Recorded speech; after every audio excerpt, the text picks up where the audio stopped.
Hello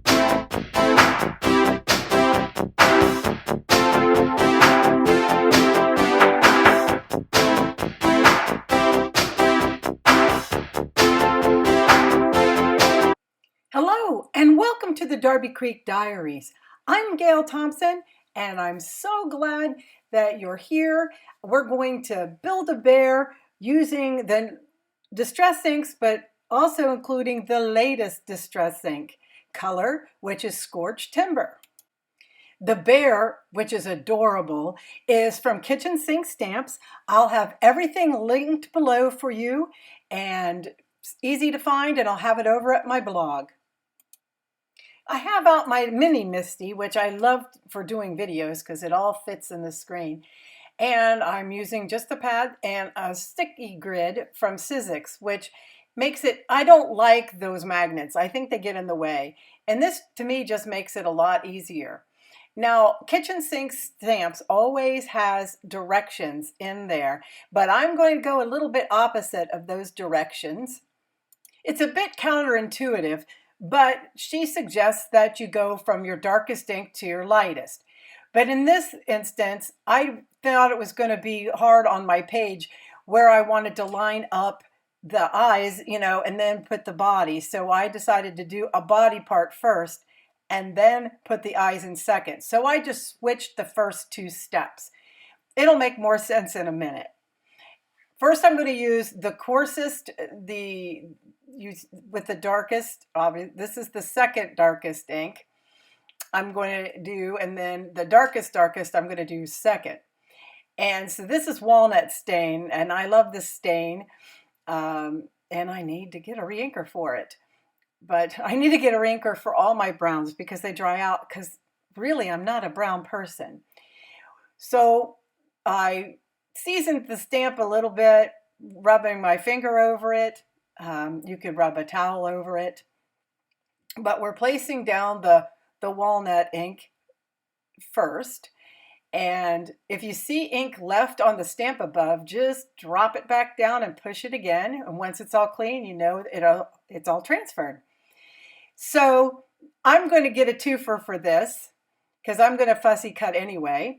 So while you're doing it, you might as well do it and, save it for something later. That way you don't have to do a whole project all at once. You'll already have some pieces. So I'm just stamping it again, and I see where I missed some places. And now we have the first layer, which would be the second layer on the instructions. It'll make more sense as we go. And I'm getting out my tidy towel, and I'm going to wipe the stamp off real quick. Give her a quick, and then I'm going to put the eyes. I just thought it was going to be easier to do the eyes once there were some eyes already down. And of course, the top of my head does help, doesn't it? So I have it where I think it needs to be. Always put your paper in the corner of your Misty. That way, if it moves, you know where, you can put it back. If you have it in the middle, it gets a little dicey. So now I have positioned the eyes and the paw, and I'm using Scorched Timber, Tim Holtz's latest and last distress ink color. It is a super, super dark brown, almost black, kind of a charred brown, I guess you would call it. And it looks like it might be a little too dark for this, but we're going to go with it. I only have a handful of browns. I don't have every brown distress ink, but now I want the rest of them because I truly am a full set, one of those people, even if the full set syndrome, even though I don't really need it. So now we're going to go to the third layer, which has a little bit of texture on it, but see how super easy without my head it would be to just lay it down. Now it's, it looks complicated, but it's really not. My Sizzix thing has been used. I need to switch it out and put down a new one. I've got Vintage Photo out, which is a little bit lighter. And I'm going to show you a side-by-side color thing of the bears in a little bit. So hang in there for that. And bringing down the Vintage Photo. And then I thought I'd get a little closer for you. Isn't this coming together great? So see those spots? Can't have that. She does leave spots on purpose for texture, but that was a little too much. Then I'm just flipping it and I'm going to rinse, repeat.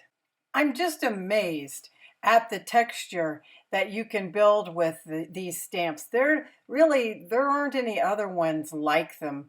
There are lots of layering stamps, but I really think that Kitchen Sink has the most realistic.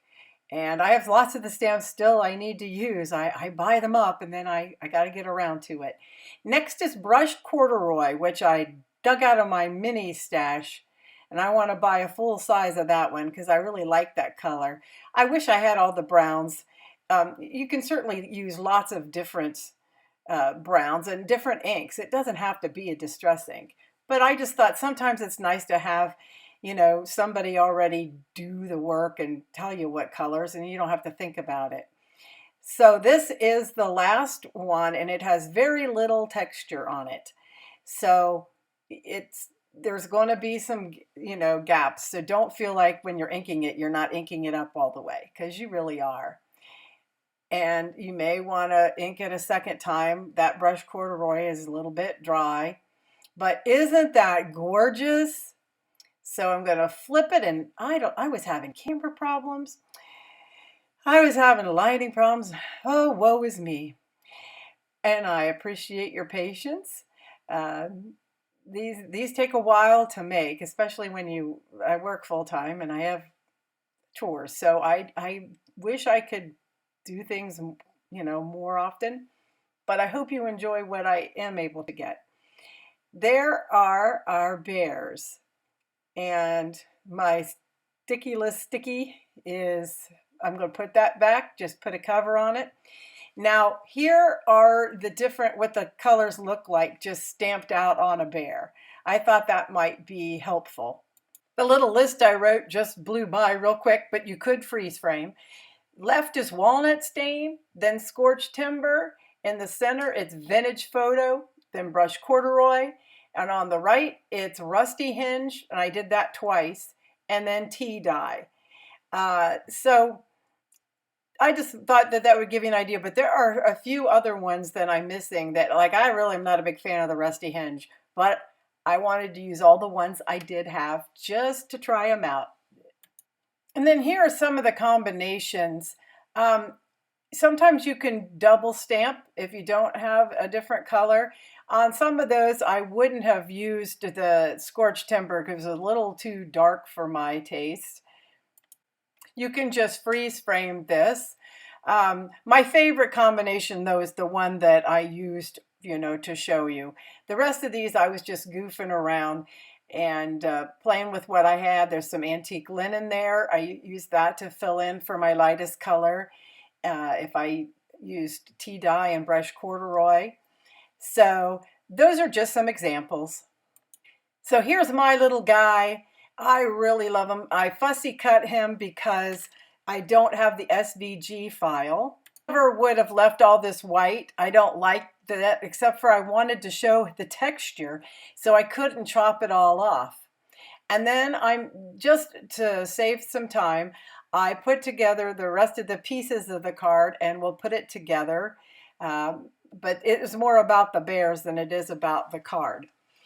So I have the Printmaking hearts from Simon Says Stamp, and I just used the die and cut out some red foil hearts because I thought it would be nice to have, a pop of, something shiny because the bear is not real shiny. And then I used just a sentiment from that set as well. There's a coordinating stamp set. And then my rounded rectangle infinity dies that I've used for years and years. I just cut out some from this wood grain, this gray and white wood grain, which Simon still has some, but it is discontinued. And I just put it on a black strip. And then I cut the center out of this because I'm using the black as a frame, but why waste the middle part of it? It's just going to get covered up. Nobody's going to know. And, you know, I'm really stingy with my paper, especially that Hero Arts Pitch Black. It is thick and it is the blackest paper I've ever had. So I'm going to just glue it and save that centerpiece for another project. And I eyeball everything. You guys, if you know me, I'm a by gosh and by golly person. I don't really like to measure. I measure all day long at work designing kitchens. So yeah, I'm not into that. So this is playtime, and I'm just gonna sloppily glue this onto a top fold card base. It'll wind up being 4¼ by 5½, an A2 card. Once again, just centering it, just eyeballing it, and laying that all down. And now we got to figure out what I'm going to do with the sentiment. And I thought, well, the bear's got to kind of stand on something. I just don't want him floating in the air. So I thought I'd make a little kind of a landing spot, sort of, and just place the sentiment at the bottom, eyeballing it, hoping that it comes out level. And then I'm just going to cut off the excess. It's easier to do that underneath. And then I'm going to look for a spot for Mr. Bear. I really wish I didn't have to do that white around it, but how would you get the texture otherwise?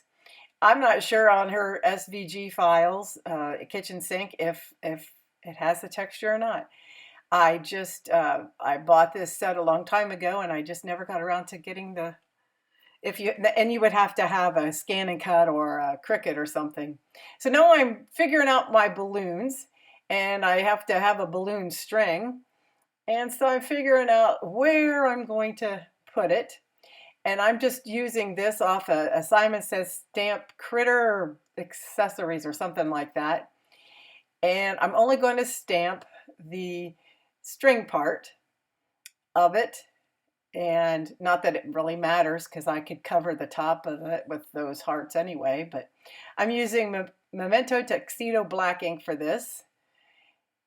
And I just pull my bear out and just let it sit for a minute. You don't want to push too hard, it'll kind of mash your lines.